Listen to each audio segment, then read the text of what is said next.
Pernah ngalamin enggak sih ada satu orang yang kayaknya gak mau pergi dari kepala kita terus aja muncul pas kita bangun, pas lagi kerja, bahkan pas mau tidur pasti kita jadi bertanya-tanya ini sebenarnya artinya apa. Ya, rasanya ini bukan sekedar kangen biasa kan ada sesuatu yang lebih dalam di baliknya. Nah, pertanyaan ini kan yang sering banget bikin kita kepikiran ini tuh cinta atau cuma keterikatan biasa atau jangan-jangan ada sesuatu yang lebih spiritual. Jawaban yang akan kita gali bareng-bareng kali ini itu melampaui penjelasan psikologi biasa. Ini semua tentang energi.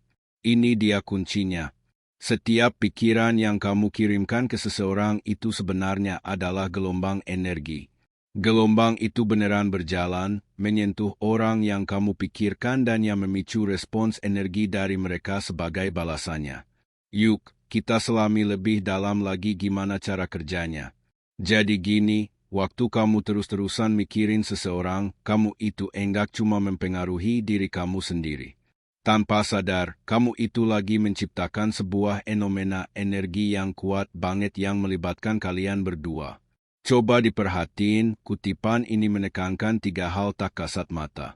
Ini bukan kebetulan loh, ini adalah konsekuensi energi yang nyata walaupun kita enggak bisa lihat pakai mata telanjang.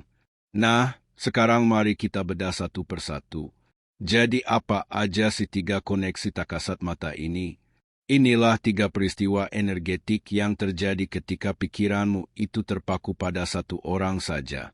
Nah, ini dia 3 pilar utamanya yang akan kita jelajahi. Masing-masing ini saling berhubungan menciptakan sebuah jaringan koneksi yang luar biasa kuat. Oke, kita mulai dari yang pertama dulu ya. Waktu kamu terus-menerus mikirin seseorang, kamu itu menciptakan semacam tautan getaran.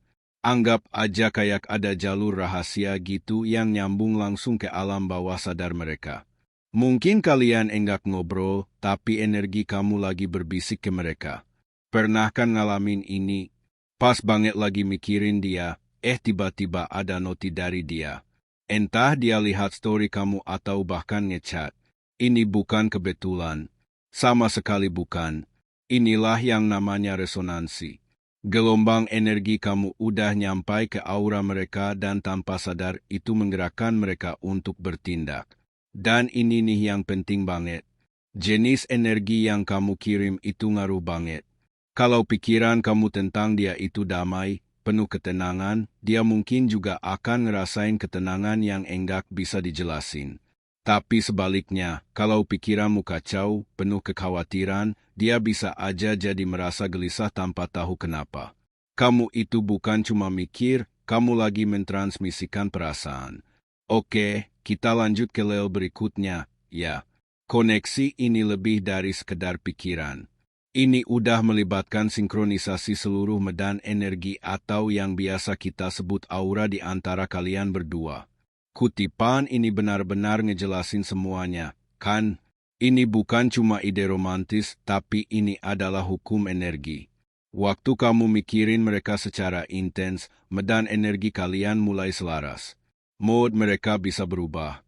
Pikiran mereka bisa jadi mirip sama pikiran kamu. Sekarang kita sampai di koneksi ketiga yang paling misterius. Di titik ini, menurut prinsip spiritual, alam semesta sendiri ikut merespon energi kuat di antara kalian berdua. Karena pikiran itu energi dan energi itu diyakini bisa mempengaruhi dunia materi. Nah, momen-momen kayak gini yang sering kita sebut sinkronisitas ini bukan hal yang acak.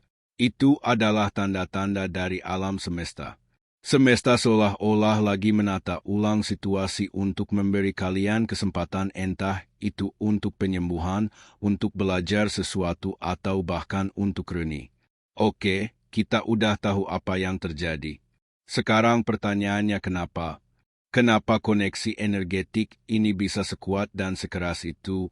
Ternyata ada alasan spiritual di baliknya. Jadi, kalau kamu gak bisa berhenti mikirin seseorang, itu adalah tanda adanya energi yang belum selesai di antara kalian. Jiwa kalian itu sebenarnya masih berkomunikasi, mencoba memahami sesuatu yang penting yang belum kelar. Ini konsep yang dalam banget sih. Orang ini sebenarnya lagi nunjukin sesuatu ke kamu tentang diri kamu sendiri. Mereka itu memantulkan kembali bagian dari dirimu yang butuh perhatian. Jadi, coba deh perhatiin baik-baik apa yang kamu rasain pas mikirin dia. Perasaan itu adalah petunjuk buat kamu. Kalau yang muncul rasa sakit, itu panggilan untuk menyembuhkan diri. Kalau yang muncul rasa rindu yang mendalam, itu panggilan untuk belajar mencintai diri sendiri lebih dalam lagi. Dan kalau kamu merasa damai, itu tandanya kamu sudah berhasil memahami pelajarannya. Oke, setelah paham semua ini, terus kita harus gimana? Nah, bagian terakhir ini adalah tentang tindakan praktis. Gimana caranya kita bisa mengelola energi ini dengan cara yang memberdayakan diri kita? Jadi, kuncinya tuh ini. Semakin kamu mencoba melawan pikiran itu, makin kuat dia. Jadi, jangan pada dilawan. Kita akan belajar untuk membimbingnya dengan sadar. Ini adalah latihan yang kelihatannya sederhana tapi eknya kuat. Banget, setiap kali pikiran tentang dia muncul, jangan dilawan. Sebaliknya, pakai momen itu untuk mengirimkan energi yang positif dan kemudian dengan lembut lepaskan. Yang terjadi saat kamu melakukan ini adalah sebuah transformasi yang luar biasa. Keterikatan yang tadinya mungkin menguras energi berubah jadi pelepasan spiritual yang menyembuhkan. Dan ini bukan cuma buat kamu, tapi juga buat mereka. Kalian berdua jadi bebas. Jadi sebagai rangkuman, ingat ya 3 kebenaran ini. Pikiranmu itu kuat, energimu itu terhubung, dan alam semesta selalu merespons. Jadi gunakan pikiranmu dengan bijak karena pikiranmu adalah pemancar yang sangat kuat. Pada akhirnya terkadang hati kita tahu apa yang enggak bisa dijelaskan oleh logika. Dan seringkali melepaskan dengan rasa syukur dan kedamaian itu bukanlah tanda kekalahan, tapi justru tindakan cinta yang paling tinggi baik untuk mereka dan yang terpenting untuk diri kita sendiri.